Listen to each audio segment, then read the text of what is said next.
Nous allons aborder ensemble la correction du sujet de physique-chimie pour le DNB blanc de l'année 2022. Je te propose de regarder ensemble le document, la façon de l'analyser et de répondre ensemble question par question. Tu corrigeras bien évidemment ta copie pour voir tout ce que tu n'as pas su faire et essayer maintenant de le comprendre. Pour faciliter la compréhension et la prise de notes de ta part, je ne vais pas rédiger de phrases, contrairement à ce qui t'était demandé dans l'épreuve. Je mettrai donc juste les idées essentielles, ce qui devait se trouver absolument sur ta copie. Pour commencer, analysons ensemble ce document numéro 1 qui est en fait l'unique document de ce brevet blanc. Contrairement à d'autres sujets sur lesquels tu pourrais tomber, le document est ici très court, il ne fait pas plusieurs pages. Il contient néanmoins beaucoup d'informations et il ne s'agit pas ici de toutes les retenir. On voit d'abord que le sujet central, bien sûr, est le lait, et que pour le lait, on nous fournit un certain nombre d'informations, et pour commencer, 3 données qui concernent les caractéristiques physiques du lait, son pH, sa température d'ébullition et sa masse volumique. On nous parle ensuite de son activité biologique, qui est une donnée à part, et enfin, toutes les autres données concernent finalement la composition du lait, puisqu'on nous donne sa composition en glucides, en sels minéraux, en lipides et en protéines, avec les masses de ces différents éléments données pour 100 g de lait. On te donne également la formule chimique du lactose, C12H22O11. Il ne s'agit pas ici de tout mémoriser, bien sûr, mais juste de savoir le type d'information qui figure dans ce document pour qu'on puisse rapidement s'y référer si on se rend compte qu'on en a besoin. Dans la première question, on demande la composition atomique de la molécule de lactose. Cette question a malheureusement souvent été mal comprise. Ce qui est demandé est bien la composition atomique, c'est-à-dire le nom et la quantité de chaque atome qui compose la molécule, et non pas simplement la formule de la molécule. Donc, quand on va dans le document 1 et que l'on regarde la formule du lactose, on voit que la formule est C12H22O11, ce qui signifie 12 atomes de carbone, 22 atomes d'hydrogène et 11 atomes d'oxygène. Il ne nous reste plus qu'à rédiger notre réponse. La molécule de lactose est donc composée de 12 atomes de carbone. Elle est également composée de 22 atomes d'hydrogène.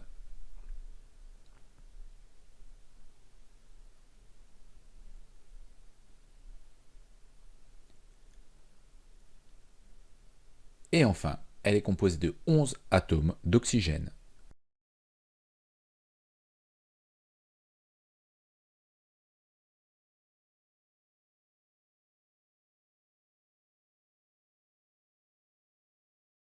La deuxième question n'aurait dû te poser aucun problème puisque nous avons fait des exercices absolument similaires en classe. On te dit que le numéro atomique de l'atome de carbone vaut 6 et que le noyau contient 12 nucléons. Combien de protons compose donc l'atome de carbone? Il n'y a pas à réfléchir, c'est une notion de cours, Z égale 6. Donc l'atome de carbone contient 6 protons.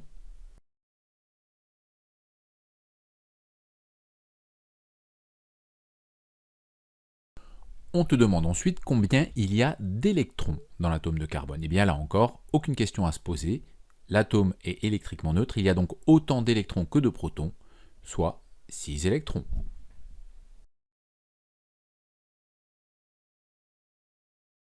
Pour trouver le nombre de neutrons qui composent l'atome de carbone, il suffit de savoir que les nucléons sont les protons et les neutrons. On te dit qu'il y a 12 nucléons dans l'atome de carbone. Le nombre de protons plus le nombre de neutrons est donc égal à 12. On sait qu'il y a 6 protons, et bien pour arriver à 12, il manque 6 neutrons. Il y a donc 6 neutrons dans l'atome de carbone.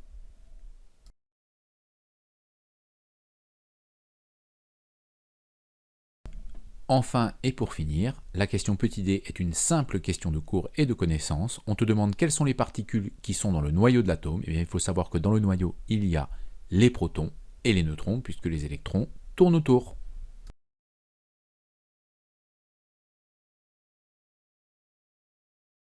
Dans la question petit a de la troisième question, on te demande la formule chimique de l'ion calcium. Cette formule ne fait pas partie des formules que tu vas connaître par cœur, pour la simple raison que tu pouvais la retrouver très facilement dans la composition.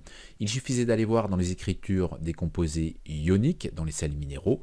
Il n'y a que 3 formules, une seule peut correspondre à l'ion calcium, puisque c'est forcément en toute logique Ca pour calcium, et 2+, puisque bien sûr il s'agit d'un ion. La formule chimique de l'ion calcium est donc Ca2+. La question petit b te demande de justifier que le calcium contenu dans le lait est un ion. Eh bien, on sait qu'un ion est une particule électriquement chargée et la simple formule de l'ion calcium Ca2+, nous montre que cette particule est chargée, elle n'est pas électriquement neutre, cela suffit à justifier que c'est un ion. Le calcium est un ion car c'est une particule électriquement chargée.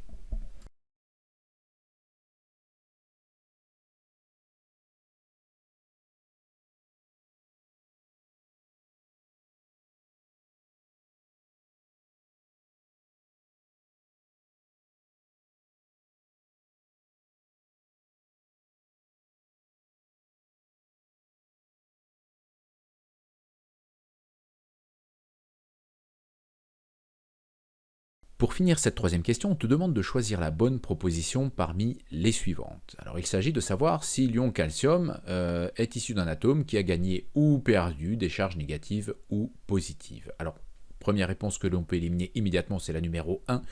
On ne gagne ou ne perd jamais de charges positives. Les charges positives sont les protons, ils sont dans le noyau, je le rappelle 100 000 fois plus petit que l'atome, c'est le coffre-fort au milieu de l'atome, il ne peut pas perdre comme ça facilement des protons, donc des charges positives, ni même en gagner. Il s'agit donc toujours d'un échange de charges négatives. Or, pour être chargé positivement, puisque sa formule est Ca2+, il a forcément perdu des électrons. S'il avait gagné des électrons, eh bien il serait chargé négativement. On rappelle que les électrons sont des charges négatives. Si on gagne du moins, on est chargé négativement. La bonne proposition est donc la troisième. L'ion calcium est un atome de calcium qui a perdu de charges négatives.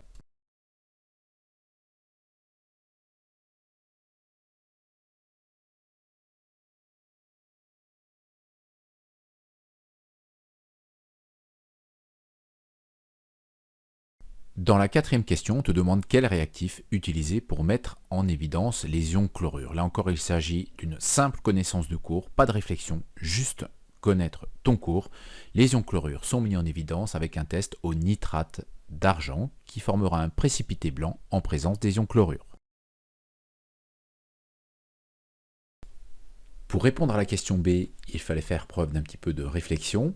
Et évidemment, savoir que les ions chlorure forment un précipité blanc au contact du nitrate d'argent. Alors d'où vient le problème? Eh bien, un précipité blanc dans un liquide lui-même blanc, on rappelle que le lait est blanc, ne sera évidemment pas visible et ce test ne sera pas fonctionnel.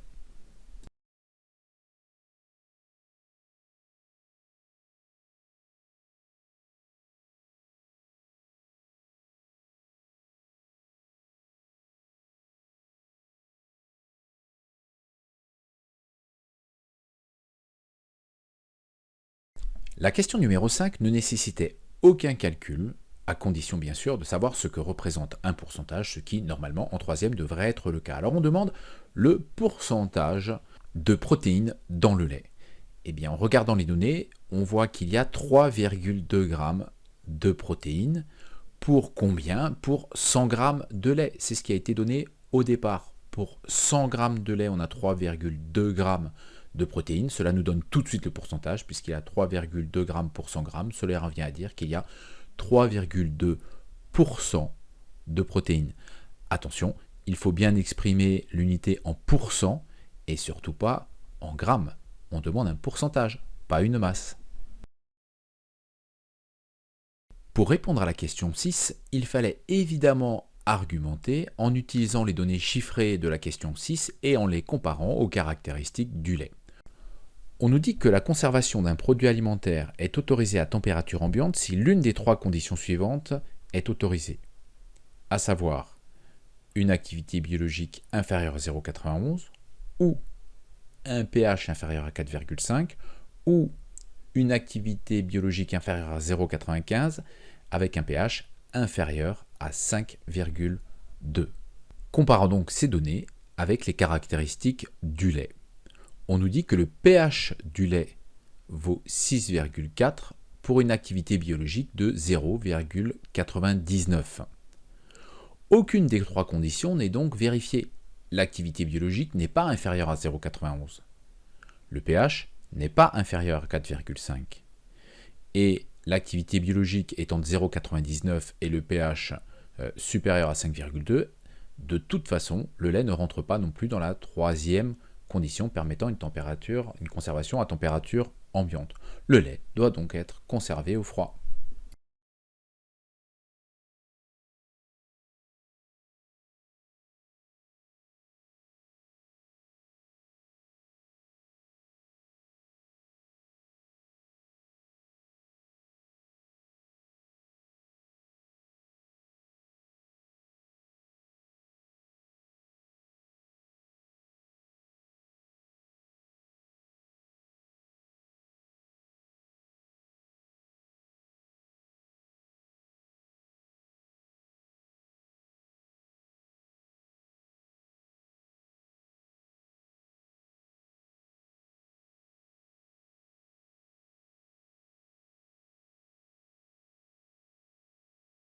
La question numéro 7 est une simple question de cours. Le pH du lait est de 6,4. On demande s'il est acide, basique ou neutre. 6,4 étant inférieur à 7, il est bien sûr acide. La question 8 ne posait pas davantage de difficultés puisqu'on nous demande l'état physique du lait chauffé à 90 degrés. La température d'ébullition du lait est indiquée dans les caractéristiques physiques à 100,2 degrés. À 90 degrés, on est donc à une température inférieure. L'état physique du lait est donc liquide. Parmi les tests chimiques à connaître, il y a celui de l'eau. Il n'a été rappelé qu'oralement en classe de 3e, mais a déjà été vu lors des années précédentes. Pour mettre en évidence la présence d'eau dans un produit, il suffit de le mettre au contact de sulfate de cuivre anhydre.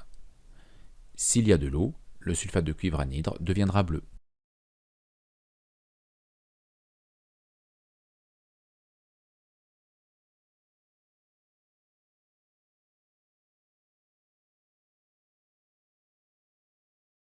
Pour finir, dans la question numéro 10, on nous demande le volume de lait à prélever pour en obtenir 100 grammes. Lorsque l'on nous dit 100 grammes, il faut comprendre que l'on nous parle de la masse, donc de la lettre M qui le symbolise. Quant au volume, il est symbolisé par la lettre V. En regardant le document 1, on voit que l'on nous donne la masse volumique, 1,032 kg par litre. À ce stade, tu dois être capable de faire le lien entre les données du problème, en l'occurrence la masse et le volume, et la donnée de l'énoncé, la masse volumique, avec la formule vue en cours, ρ égale m sur v. Il suffit ensuite de remplacer chaque lettre par sa valeur. Mais attention, on cherche le volume. Il faut donc être capable d'écrire la formule dans le bon sens. Concrètement, V égale M sur ρ, le volume est égal à la masse divisée par la masse volumique. Il suffit maintenant de remplacer chaque grandeur par sa valeur.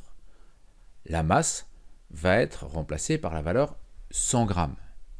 Mais attention, la masse volumique est exprimée en kilogrammes par litre. On ne peut donc pas diviser des grammes par des kilogrammes par litre. Il faut que les unités soient cohérentes. On est donc obligé de convertir la masse volumique en grammes par litre. On aurait aussi pu convertir les 100 grammes en kilogrammes. 100 grammes égale 0,1 kg. Dans la correction, j'ai fait le choix de choisir 1,032 kg égale 1032 grammes. On remplace maintenant chaque grandeur par sa valeur dans la bonne unité, donc V égale M divisé par ρ. La masse vaut 100 grammes, la masse volumique vaut 1032 grammes par litre. Eh bien, nous obtenons un volume à prélever de 0,097, à l'arrondi bien sûr, litres ou encore 97 millilitres. La conversion n'était pas obligatoire puisqu'elle n'était pas demandée. Même en n'étant pas à l'aise avec la masse volumique et sa formule, il y avait moyen de s'en sortir en utilisant une simple proportionnalité. En l'occurrence, en traçant un tableau de proportionnalité. On sait que pour 1 litre de lait, nous aurons une masse de 1032 grammes, puisque la masse volumique est de 1032 grammes par litre. Donc 1 litre de lait pèse 1032 grammes. On rappelle que 1,032 kg par litre est égal à 1032 grammes par litre. Nous cherchons le volume à prélever pour avoir 100 grammes de lait. Les 100 grammes sont donc écrits dans la même colonne que les 1032 grammes, puisque dans une même colonne, nous devons avoir des mêmes grandeurs, et bien sûr dans la même unité. Donc les masses pour nous à droite et le volume à gauche. Une fois le tableau de proportionnalité tracé, il suffit de calculer en multipliant entre les deux nombres qui sont en diagonale, en l'occurrence en multipliant 1 litre par 100 grammes et en divisant par 1032 grammes. Le résultat sera le même que tout à l'heure, 0,097 litres ou encore 97 millilitres. Voilà, moins de 16 minutes se sont écoulées et nous avons terminé de traiter le sujet. Alors nous n'avons certes pas rédigé comme attendu dans ta copie, et il faudrait rajouter un peu de temps pour cela, mais en contrepartie, nous avons pris le temps d'expliquer, de commenter certaines questions, voire même comme la dernière, de l'aborder avec deux méthodes différentes. Donc même en ajoutant le temps de rédaction, tu conviendras que le sujet était largement faisable dans les temps, et j'espère aussi que tu conviendras qu'il était faisable en termes de difficulté. J'aimerais d'ailleurs pour finir revenir sur les points que chacun et chacune, sans aucune exception, aurait dû être capable d'obtenir. Même ceux ayant mal compris la première question et ayant donné la formule et non pas la composition atomique ont obtenu un point. Prenons donc ce pire scénario. La question 2 a déjà été intégralement traitée en classe, en exercice et en évaluation, donc obtenir 5 points n'était vraiment pas une difficulté. La question numéro 3 ne présentait aucune difficulté, il n'y avait donc aucune raison de ne pas obtenir les 3 points. À la question numéro 4, au moins la première partie était évidente, c'était une notion de cours, le test au nitrate d'argent devait te rapporter 1 point.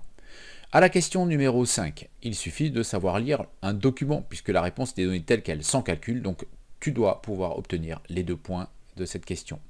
La question numéro 6 était peut-être un petit peu plus difficile, je veux bien qu'il était moins évident d'argumenter, ou en tout cas que c'est une notion qui a peut-être été moins exercée auparavant, donc imaginons le scénario le plus défavorable, tu n'as obtenu aucun point. Passons à la suite, la question numéro 7, aucun souci, c'est une question de cours, donc les 2 points sont acquis, ils sont cadeaux. La question numéro 8 est une question de cours à associer certaines lectures de documents, mais évidente pour un élève de 3e, donc 1 point sans souci.